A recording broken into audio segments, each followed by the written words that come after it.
जब आप अपने दम पर उड़ान भरो तो गलती की एक चिंगारी भी दुश्मन के हाथ में बड़ा हथियार बन जाती है। तेजस के क्रैश के बाद भी वही हुआ। दुनिया को सिर्फ एक मौका चाहिए था आंखों में धूल झोंकने का, और ट्रोलर्स ने वही किया। दुबई एयर शो में हमारा तेजस क्रैश हो गया और पाकिस्तान के ट्रोलर्स सेलिब्रेशन मोड में चले गए। वहां खड़े पाकिस्तानी हमारे पायलट की डेथ पर हंस रहे थे। इससे पहले Russia, USA, China, south Korea समेत कई देशों के फाइटर जेट क्रैश हो चुके हैं। तो फिर तेजस क्रैश के बारे में इतनी नेगेटिव बातें क्यों? क्या सच में हमारा तेजस फेल हुआ है या फिर कुछ और कहानी है जिसे इंटेंशनली इग्नोर किया जा रहा है? चलो पूरा सच लॉजिकल तरीके से समझते हैं। 21 नवंबर 2025 दुबई एयर शो चल रहा था। इंडिया का तेजस एक एरोबेटिक डिस्प्ले परफॉर्म कर रहा था। क्राउड एक्साइटेड था, मीडिया कैमरास रेडी थे।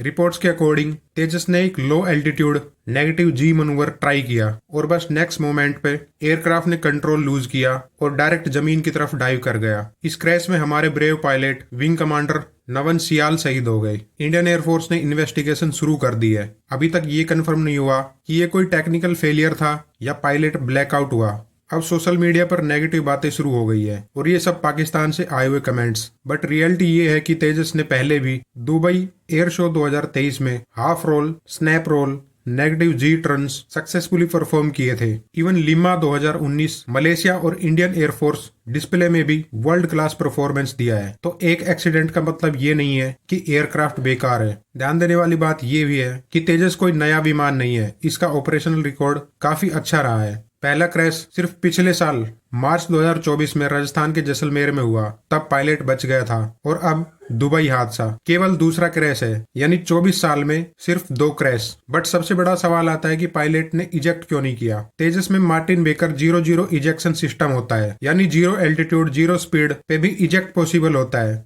तो फिर पॉसिबिलिटी ये हो सकती है कि मनोवर के टाइम जी फोर्स ब्लैकआउट, लो एल्टीट्यूड पे रिएक्शन टाइम बहुत कम, एयरक्राफ्ट एंगल ऐसा कि सीट डिप्लॉय ना हो पाई हो। Court of inquiry exact reason बताएगी। गैस वर्क करना सही नहीं है। तेजस एक महा प्रोजेक्ट है इंडिया का। 2016 में जब एयरफोर्स में आया तब 65% पार्ट इंडिया में बनते थे। आज 80% पार्ट मेड इन इंडिया है। ओनली इंजन इंपोर्ट करना पड़ता है और ब्रो हम उस पे भी काम कर रहे हैं। कावेरी इंजन अपग्रेडेड प्रोजेक्ट है। अगला टारगेट 100% इंडिया का फाइटर जेट। ये क्रैश हमारी कैपेबिलिटी की डेफिनेशन नहीं है, ये हमारी इंप्रूवमेंट का स्टार्टिंग पॉइंट है, एंड नहीं। वहाँ पाकिस्तान के लोग मीम बना रहे हैं, हर एयरफोर्स के प्लेन्स क्रैश होते हैं। यूएसए, रशिया, चाइना सबके। डिफरेंस ये होता है कि कौन सीख के इंप्रूव करता है और कौन ट्रोल करता है। तो दोस्तों ये एक्सीडेंट ट्रेजिक है। हमारे ब्रेव पायलट नवन सियाल को सैल्यूट। लेकिन ये एक्सीडेंट हमारी डिफेंस टेक्नोलॉजी की आइडेंटिटी नहीं बनेगा। इंडिया फैक्ट के बेसिस पे रिस्पॉन्स करेगा, ट्रोल्स पे नहीं। आप बताओ क्या तेजस पर हमारा ट्रस्ट और ज्यादा स्ट्रॉन्ग होना चाहिए? कमेंट्स में जरूर लिखना। मिलते हैं नेक्स्ट वीडियो में, and stay tuned with infinity.